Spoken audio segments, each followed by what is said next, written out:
আমরা অনেক ব্রত করি না মা, একাদশী, নৃসিংহ চতুর্দশী, রাম নবমী থেকে শুরু করে কত কিছুতে আমরা করি। আজকে আমি একটা কথা বলি কি, একটা ব্রত করার চেষ্টা করবে। এই ব্রতের নাম হলো প্রিয় ব্রত। নামটা কি গো?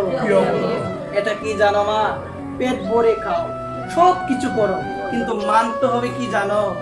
চোখকে বলবে চোখ আজকের দিনে আমি কিছু দেখবো না, এটা আমার ব্রত। কানকে বলো কান আজকের দিনে আমি কোনো নিন্দা শুনবো না, আজকের দিনে আমি পরচর্চা শুনবো না। আমি মুখকে বলো মুখ তুমি কারো নিন্দা আজকে করবে না। কত ব্রতই তো করি, এটাই তো করা দরকার। আসল ব্রত প্রিয় ব্রত, এটা করা যায় না গো? কষ্ট হবে কিছু?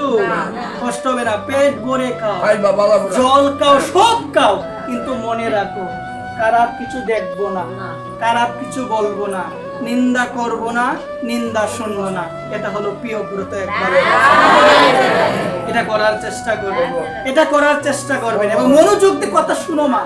ভাগবতে সব থেকে যে জিনিসটা গুরুত্বপূর্ণ, যে কথাটা বলছে, মনোযোগ দিয়ে মন দিয়ে কৃষ্ণ কথা শুনো, তাহলে কৃষ্ণ তোমার হৃদয়কে আশ্রয় করবে।